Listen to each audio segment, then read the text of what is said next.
Hey everyone, so when I was new to League of Legends and I was trying to climb for the first time, some advice I saw from pretty much everyone was that it's super important to know your matchups. I would see that almost like a buzzword thrown around. Oh, that knowing your matchups is super, super important. And the funny thing was that whenever I saw people give these advice, no one ever said what knowing your matchup actually was. And I honestly don't think it was until I became a pro player originally that I even knew what knowing a matchup was. People would just throw it around and they never actually explain it. But in this video, I will explain what I think knowing a matchup is, and I'll go through the matchup checklist that I use to kind of figure out matchups, and I'll put examples for each of them. They'll also all be timestamped in the description below, so go and check those out. One of the most important things for knowing your matchups is the runes, items, and sums. So just having the correct setup going into the game, because there's a lot of matchups in the game where if you don't have the right setup, if you have the wrong, rune, item, or sum, it can make the game really, really difficult. And a really good example of this is playing against assassin champs. So normally against assassins, you want to take stuff like exhaust as a combat sum, or maybe barrier. Oftentimes you take resolve secondary, because you can get like bone plating for the all-in or second wind for the poke. You might also take spellbook if you want more combat sums. So that would be all the rune stuff. When it comes to items, you might be rushing some sort of like health item, right? You might be going something like an Everfrost or a Rod of Ages just because it builds out of health. Or alternatively, maybe you're building a Zhonya's second item, something like that. So having the right combination of runes, items, sums is really important. And you can kind of think of your runes, items, and sums as solving problems in the matchup for you, right? Like if a champ is really good at poking, then second wind makes a lot of sense. Or if a champ has a lot of CC, then tenacity in the runes makes a lot of sense. Or you might see something like, if you're against a heavy poke champ, TP makes more sense, whereas an all-in champ, maybe you need that combat summoner. So stuff like that, think about it as solving a problem that you have in the matchup. Another thing that can kind of factor into that is there are multiple ways of solving a problem, right? Like let's say that we have an assassin like Talon that we really want to make sure we don't die to at level 6. So if you wanted to go full defensive, just set up for the most unkillable setup possible, right? You'd want resolve, you want exhaust, you'd probably want to rush out HP as soon as possible. But the thing with that is that a lot of the time you won't need all that. You might need one of those things, but you probably don't need all of them. Or you might even need two of those things. It really depends, how difficult you find the matchup. But what I would say is think about experimenting and try and, use your runes and items and stuff to solve a problem that you have in the matchup. You might find that you can get away with some greed, right? Like for example, in this game here, in this example on screen, I don't need Spellbook versus Talon. I've decided that I can get away with First Strike because I know that having Exhaust and Resolve will be enough. So the reality is the runes, items, and sums will differ based on matchup, and of course we'll look at some matchups at the end of this, but keep in mind that having the right runes and items and sums, Merc Treads is another one I see of people not buying Merc Treads against champs like Syndra because, the movement speed's really good against Syndra's skill shots. The tenacity makes it much harder to get the combo. And of course, the magic resist is really nice. So if you don't have those correct setup, if you have the wrong runes, items, and sums, it can make those matchups super, super difficult. The next thing on our list is wave control. So knowing what you want to do with the wave all throughout the lane is really, really important. But especially those first 3 waves are super, super nice. So if we take a look at this matchup in particular, Syndra versus Aurelia, this is a matchup that's really bad for Syndra. And the main weakness in this matchup is that Aurelia has just so much chase down potential and so much sustained mobility. It's really, really hard. So as Syndra in this matchup, what you want to do is actually let the wave just come to you. You want to just let it freeze on your side, and you kind of want it close to your tower as much as possible. And you can be willing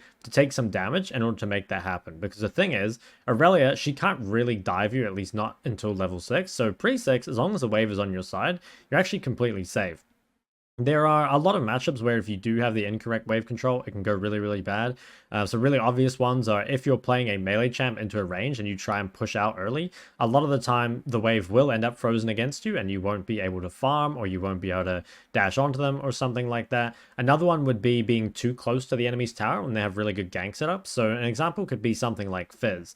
Normally you can play pretty aggressively into Fizz pre-6, but the moment he ticks post-6, you kind of need to change your wave control from being able to be really aggressive to now you have to be quite careful because he has that really good gank setup.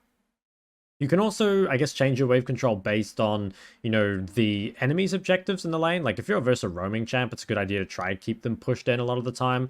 If you're against a champ that can't roam, then you can kind of prioritize, I guess. Yeah, prioritize would be the right word. Freezing over something like the roaming. And like I said, that can change throughout the game. So that's important to keep in mind. But I think just having some idea of what you want to do with your wave control, especially in the first 3 waves, is super important to knowing any matchup. Something I've already talked about a lot on my channel is cooldown punishment. And it's really important for matchups that you know both how long your opponent's cooldowns are and kind of which ones are actually important. So in this matchup here, LeBlanc versus Lissandra, there's 2 important abilities, which are the Q and the W.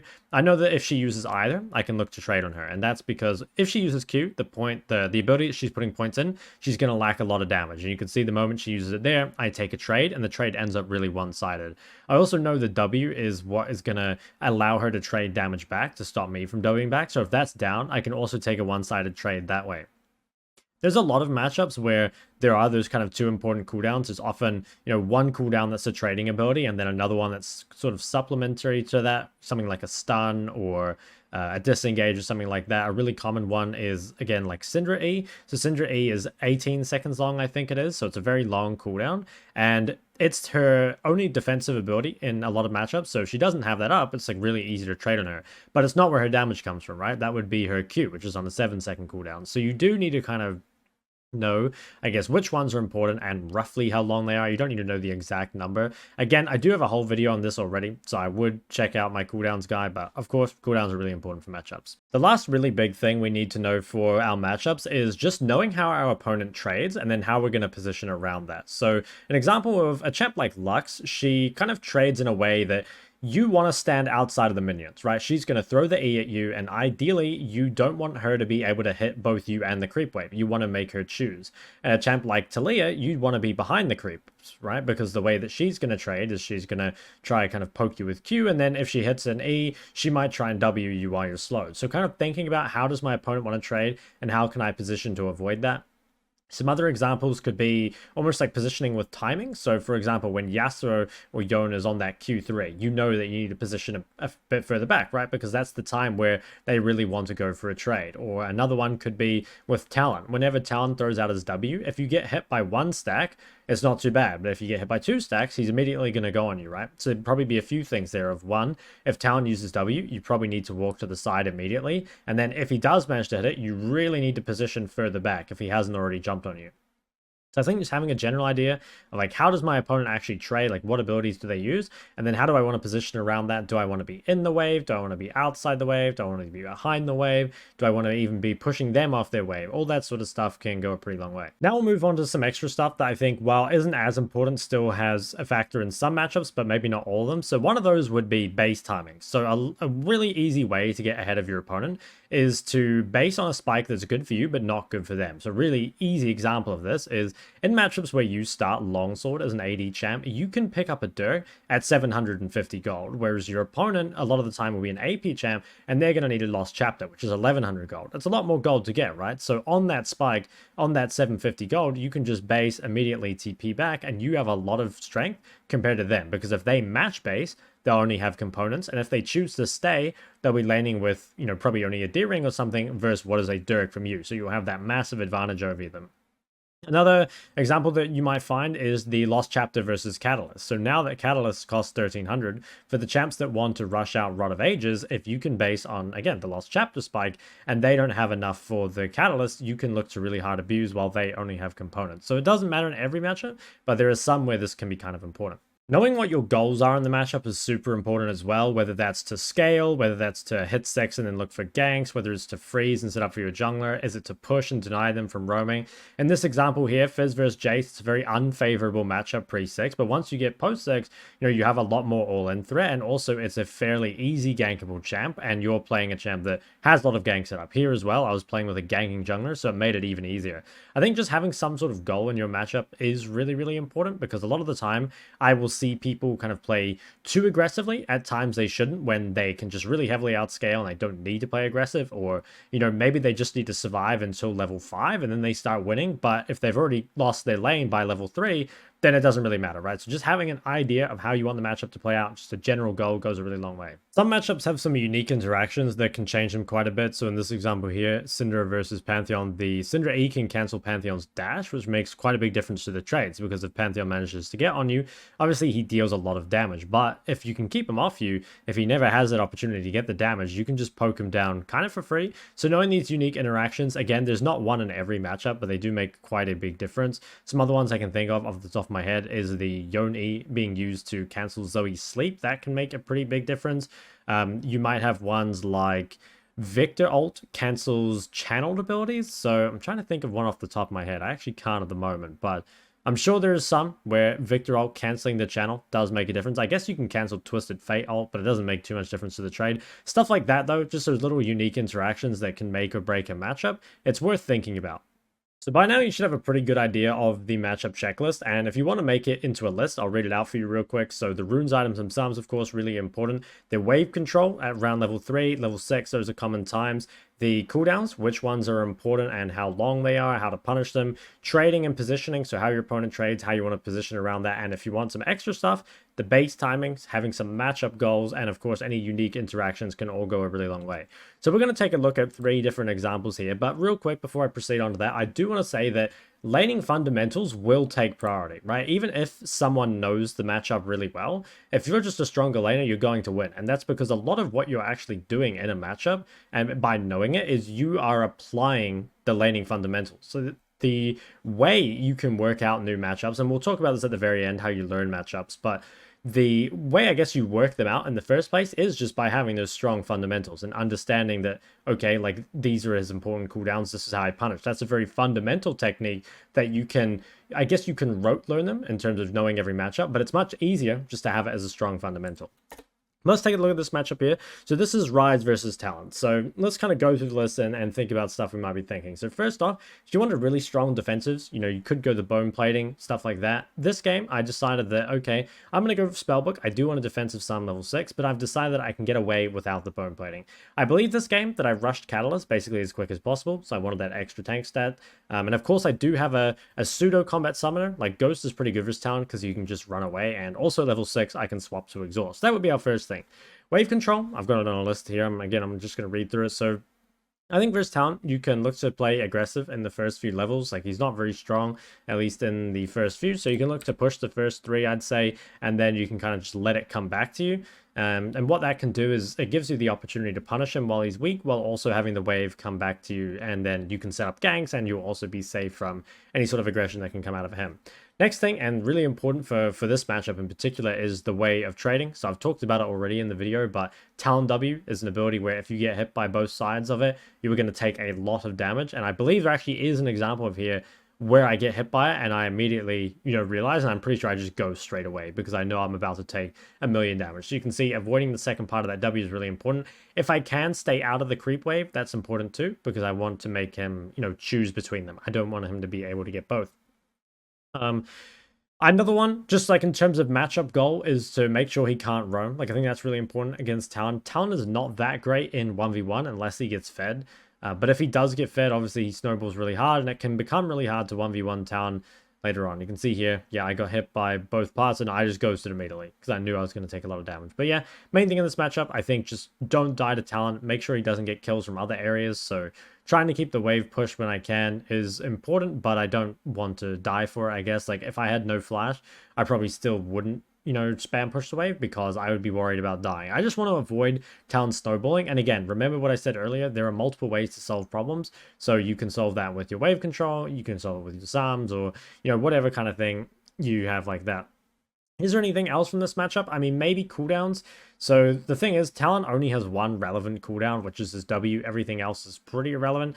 Do I know Talon's cooldown on W off the top of my head? No, but I'm pretty sure it's like 7, 8, or 9 seconds. And that's what I mean. Like, okay, of course, if you know the exact number, that's really good, right? But just having a rough estimate of like, is this a cooldown that's like 3 seconds long, or is this a cooldown that's like 25 seconds long? There will be some mid cooldowns where having the exact number, like Syndra E, so where you have that exact window to punish them, can be really nice. I think Vlad W as well is like 28 or something. But just knowing that some of these are really long, some of these are really short, can go a long way. Base timings in this matchup, yeah, they could be relevant, right? Like Catalyst, 1100 gold at this time. It's 1300 now, but back in this replay was 1100. Catalyst is still more expensive than his Dirk, right? Because he started with the longsword, so he can base on 750. What that means is I kind of want to keep him in lane beyond 750, right? Like if he manages to get a base for free, that'll be kind of bad for me. Now here, he died, which was super, super nice for me because I believe he shouldn't have Dirk gold. I'm pretty sure, because I only got it because I got the kill and I should have been up CS. So I don't think he has the Dirk here, which makes my life a lot easier. Is there any others? I'm just reading through my list here. Wave control, we've talked about. Cooldowns. Yeah, trading and positioning is all fine. No, I think that's pretty much it. Is there a unique interaction? I mean, maybe slightly. You can ult away from Talon. Like the moment he pops ult, you can look to ult away and you might avoid some of the damage if he can't offload it in time. But I wouldn't say this is one of those matchups that has unique interactions. That's how I'd kind of work through it, of, you know, having those various like items and runes and stuff that I want to take. You can see here I actually tried to stay long enough that I could get Catalyst, and I'm not sure if I ended up picking up refillable with it. Yeah, I did. So I just went for max sustain, completely unkillable, and I'd say from this point I've definitely won the matchup. Second matchup example here will be LeBlanc versus Lissandra, and I think this is a good matchup as well because it has a lot of kind of unique things to it. So first off, our runes, items, and sums. Are there anything different? Well, some people take Airy in this matchup because it's a bit more difficult to dash onto Lissandra. Personally, I don't really like that, but I do like Q Star, and I suppose that's something, I guess I didn't talk about Ability Star, but I kind of think of it as similar to runes, items, and sums. Some problem you do need to solve in this lane, though, is how to get tenacity. So the thing with Lissandra is that you pretty much either need cleanse or you need mercs, but you don't need both. So this is a game where I decided I prefer ignite. I prefer the snowball, especially in solo queue. So I will opt to, I'll go the ignite, but I'm also going to pick up merc treads fairly early. And that's because the tenacity is super valuable versus the Lissandra. Make sure you don't get chain CC down in a fight. And the movement speed can be pretty nice because she does, of course, have some skill shots. Now, let me just scroll up here. What else do we have? Wave control. So I think keeping the wave kind of close to you early is pretty important. LeBlanc doesn't tend to win trades until level 3 against Lissandra. So keeping the wave on your side and keeping it in a position where you can kind of set up ganks is really important. And I'd say that is actually your main matchup goal versus Lissandra, is obviously you want to try and punish her when you can, but you're more looking to just set up ganks for your jungler, because Lissandra actually has a hard time living against LeBlanc ganks pre-6, because even with the E, a lot of the time you can just die. Like the LeBlanc can flash the chain forward, for example. Like if they connect the first part of the chain, they can follow, and you might even consider that a unique interaction, although it's not, I guess, the traditional way you'd think about it. It's something that applies specifically to this matchup that doesn't to others. So I think it still sort of has some relevance. Cooldowns, of course, we already talked about this exact example. The Q and W are really important, so we'll be keeping an eye on those. Maybe even the E in terms of chasing down, but you'll see here, like on these 3 creeps, she goes up to Q it. I will look for the dash and the trade. I would have done this trade even without my jungler next to me, but obviously with my jungler next to me, that makes it really, really easy. Maybe some other extra stuff we could talk about. I think Lissandra has mana problems, I would say. So in this matchup, and especially in matchups where you have the same amount of gold on your base time, we said before that if there's a difference in your bases, like if you want Chapter and they want Dirk, you can kind of abuse that. But it also works for ones where you have the same. So while both of us kind of want a Chapter, I'd say she needs Chapter more than I do. And that's because Lissandra wins a lot of lanes by just spamming Q poke and pushing the lane. But if Lissandra doesn't have the mana to do that, and all she can do is trade, then LeBlanc's actually better at that. So me basing, if we both base, and let's say we both just pick up a Darkseal, I would say that favors me. But if we both base and we both pick up a Chapter, I would say that favors her. So in that sense, you kind of want to engineer a situation where you base on those smaller components rather than the bigger ones. And it is a lot easier to do that with TP. I didn't have TP this game, but I did have a gank, so that made it work out. Is there anything else? I mean, maybe the trading and positioning. So we know that Lissandra trades by poking with Q or like hitting the full combo if you dash in. And as we showed previously, I'm standing in a way, I'm standing back here, that if she uses Q on this, I'm in a position that I can look to punish. And I believe I went really in depth on this exact example in my cooldown video. So again, if you've missed that, I would recommend going and looking at that. But I think it kind of makes sense, and you probably don't need that video in order to make sense of it. But is there anything else in this matchup? I would say not really. I'm just kind of reading through it again. One thing you might want to consider a little bit, and this is like hard and kind of just comes from experience, is just the factor of just how big levels can be, right? Like I think a lot of the time, I'm trying to think of a real extreme example. Like if you're playing Kayle, right? Kayle has some really extreme level spikes of like at level 1, she generally outtrades people with like lethal tempo and autos. But other than that, she's probably trying to completely avoid trades until level 6, and then she might start to win again, right? So some matchups, the level can be really important. And I know that like before Lissandra hitting 6, if I can chunk her down, it's going to make it a lot easier that even when she hits 6, she's kind of going to be so low that she's only ever going to be able to use the ult on herself. So I guess in that sense, somewhat levels can be factored, but I think you get the idea that I've tried to change things with my wave control, and I will be rushing like Merc Treads later than this, and maybe the base timings, the cooldown punishment, of course. And the thing is, not every matchup will have everything be valuable, right? Like there are some matchups, especially I think I was coaching someone recently. We were talking about the Talia versus Zed matchup, and that was one where you need to have the right setup as Talia, or else this matchup just really sucks. You know, you need to be rushing like Crown or Rod of Ages. You need Spellbook. You need, you know, Barrier probably with Cosmic or Exhaust with Cosmic. You just need absolutely everything because you're an extremely immobile, weak laning mage up against something that it punishes that extremely hard. So in that case, like the setup is massively important. Versus Lissandra, as long as you get some tenacity, you could take basically whatever you want in the runes and sums, right? So different matchups will place different priority on those skills that it's testing from you. This example we're going to take a look at here is the Rumble versus Annie matchup, and this one again has some unique things. Tenacity is another big one in this matchup. So I ended up taking Cleanse, and the main reason for that was because I felt like even with actual tenacity runes, I probably wouldn't survive the gank from the Nocturne. So I did take the Cleanse, and I believe I have the Nimbus as well. I'm pretty sure I swapped to see my runes soon, but anyway, I think if I weren't going the Cleanse, like let's say I were going something like the TP, I probably would have taken Unflinching and would go Mercs, but instead, because I had the Cleanse, I decided to go the Sork Shoes, and I believe I have Overgrowth. We'll see in a bit, but what I mean, again, is like there's multiple ways to solve difficult matchups. Now, something that I guess does factor into that is because I take the Cleanse, that means I don't have TP. So I have a lot less sustain, right? Which is going to mean that I need that D shield and I need second wind, because otherwise I'm not going to be able to stand up to Annie. Now I am a little lucky because Annie went first strike, and sometimes you can even factor that in too, is which rune your opponent goes. Like when you play versus Victor or Annie or something like that, and they have the option of Airy and first strike, there's a very big difference between laning against someone that has, you know, Airy, Absolute Focus, Scorch, and someone who has First Strike, Transcendence, Gathering Storm, that sort of thing, right? So sometimes you can look at your opponent's setup and be like, okay, I can actually get away with a bit more greed, right? If maybe if I am versus Annie and I see that she has First Strike, I don't need Doran Shield or something. Like that could be something. I'm not totally sure because I haven't played this matchup that many times, but those are the kind of optimizations that you can make. Other things I think are important in this matchup, again, wave on our side. It's really difficult to be up in the wave versus Annie because she has such long auto range. She can punish you really hard.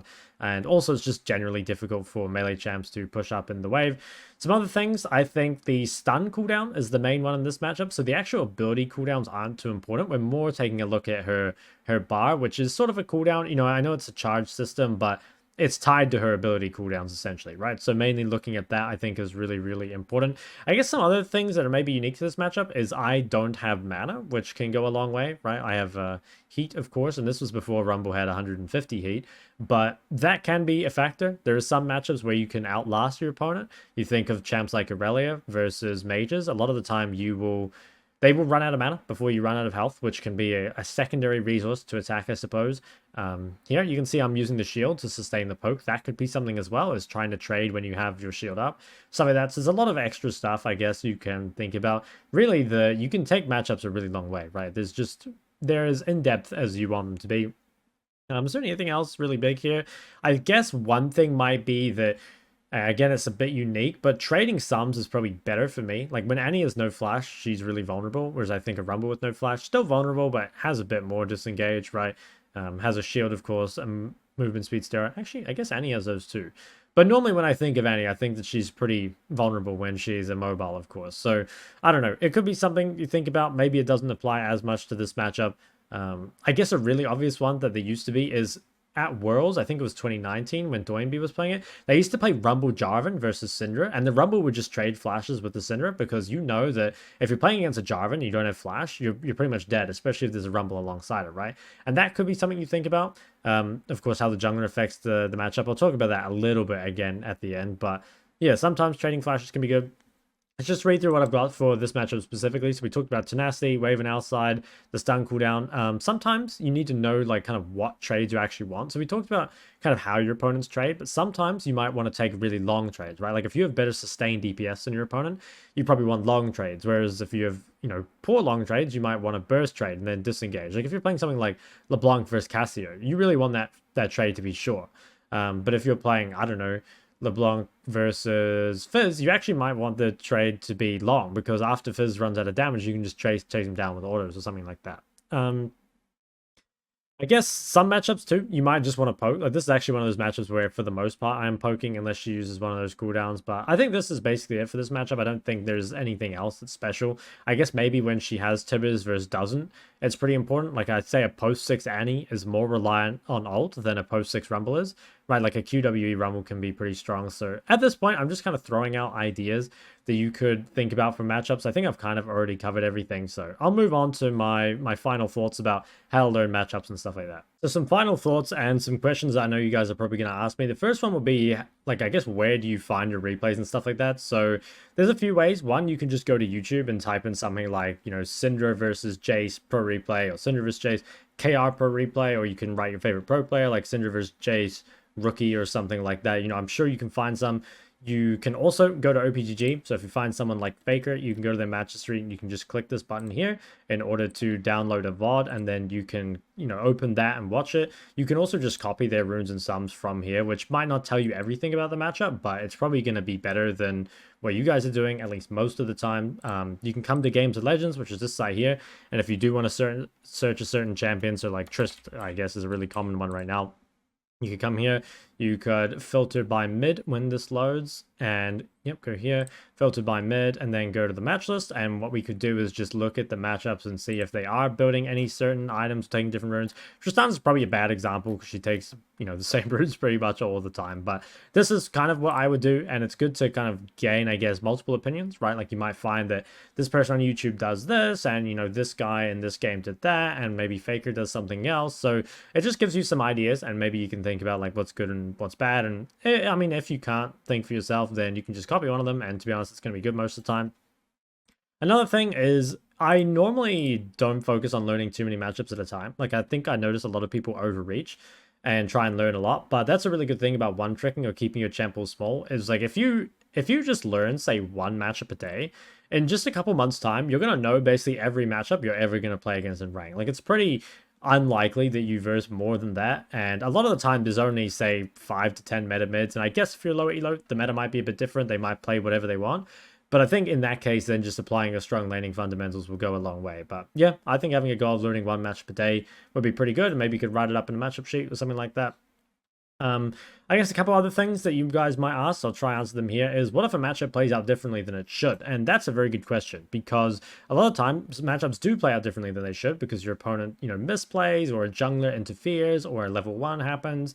So at some point, you do just have to be adaptable, right? And something you might find is that, if you verse someone that's really good at the champ, ends up playing out very differently. An example would be, I'm trying to think of one, maybe like Syndra versus Orianna. I think Syndra versus Orianna at the high level is the skill matchup, but I think the lower levels is probably just Syndra favored, because I think it's a lot easier for Syndra to just hit 6 and ult and kill, whereas I think for Orianna, there's like a lot of tethering and stuff that has to happen. So matchups could change as you get higher elo, but honestly, I'd just say worry about that when it comes to it.